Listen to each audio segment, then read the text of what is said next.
resolvendo a atividade 4 do livro de vocês, e a condição é estudar as funções de perímetro e área.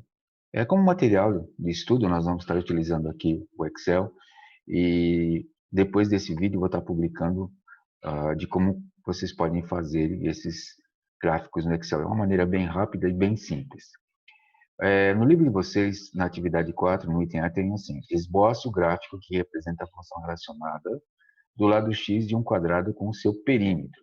Então, todo mundo sabe que perímetro é a soma dos lados. Então, se é um quadrado, como ele tem 4 lados iguais e a medida dele é x, então, somando os 4 lados, eu tenho uma função y igual a 4 vezes x. Muito bem, se eu somar x mais x mais x mais x, eu vou ter 4x. Então, eu tenho ali valores, né, para esse valor de x.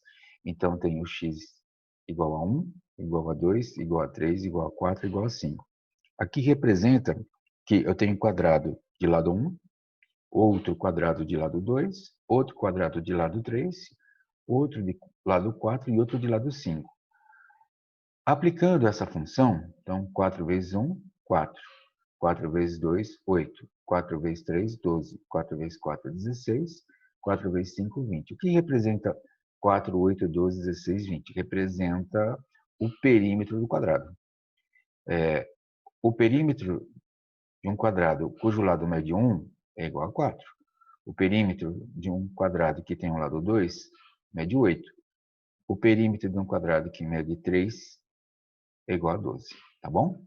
Então, fazendo o gráfico pelo Excel, então eu vou ter aqui uma reta. Então, eu tenho aqui o eixo Y, que é representado pelo perímetro, e eu tenho o valor em x, que aqui eu tenho os valores dos lados. Então, aqui eu tenho que essa função ela é crescente. À medida que eu vou aumentando os valores ou o tamanho do lado de um quadrado, então o seu perímetro também vai aumentando, que é relacionado aqui no eixo y. Então, essa função a gente chama que é igual função crescente. Tudo bem? Tranquilo. No item B, agora a gente vê o quê? Esboce o gráfico que representa a função relacionada do lado x de um quadrado com sua área. Muito bem. Então, eu tenho que representar o que acontece com um quadrado em relação à sua área. Então, como que a gente calcula a área de um quadrado? A área de um quadrado é x vezes x, porque os dois lados são iguais. Então, x vezes x vai dar x ao quadrado. Então, eu tenho aqui uma condição de segundo grau. Então, por exemplo, nós vamos utilizar os mesmos valores do exercício. Então, o quadrado que mede 1, de lado 2, de lado 3, de lado 4, de lado 5. Pode ser 1 centímetro, 2 centímetros, 1 metro, 2 metros, e assim por diante.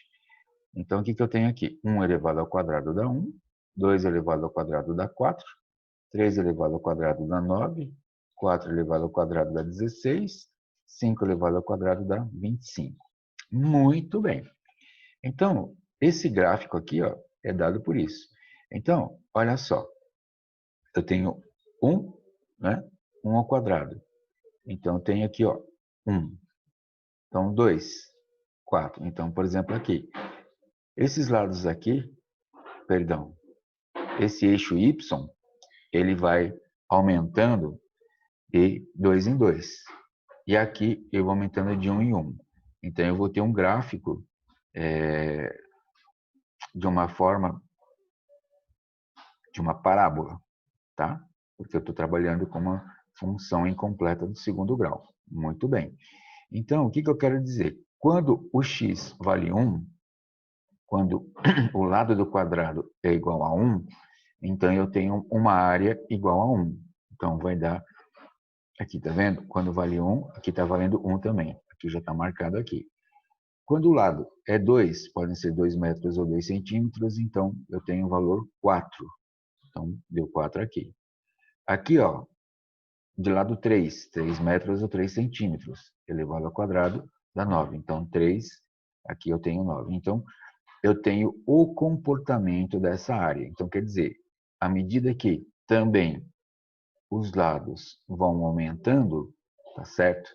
Então, essa área também vai aumentando, só que de uma maneira diferente.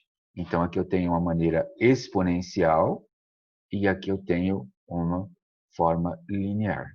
Então, a área, ela é uma função que ela vai, conforme o tamanho do quadrado, ou seja, à medida que vai aumentando o lado do quadrado, eu tenho um aumento exponencial, tá?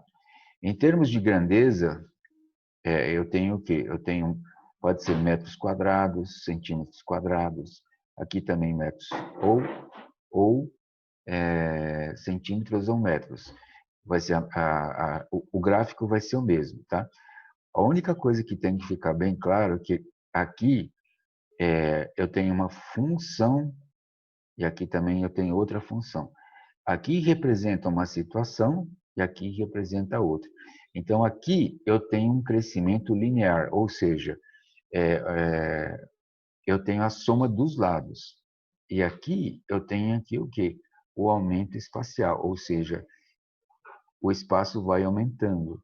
Então, são duas coisas que não podem ser confundidas, tá? Então, a área indica o quê? O espaço que eu posso ocupar.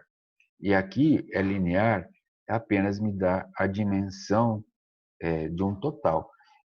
Em termos práticos, o que é mais utilizado no nosso dia a dia é a área, porque a área ela é uma variável que também é utilizada para determinar, por exemplo, o volume de vários tanques, reservatórios de água. Às vezes eu quero fazer a base de um edifício, tá? Então tem que fazer um alicerce. Então, na área de construção civil, também no assentamento de máquinas para fazer as suas fundações. Então, a área hoje é muito utilizada. Então, quer dizer, quando você começar a entender, a calcular o valor da área, você vai entender que esse crescimento exponencial, como que acontece no dia a dia.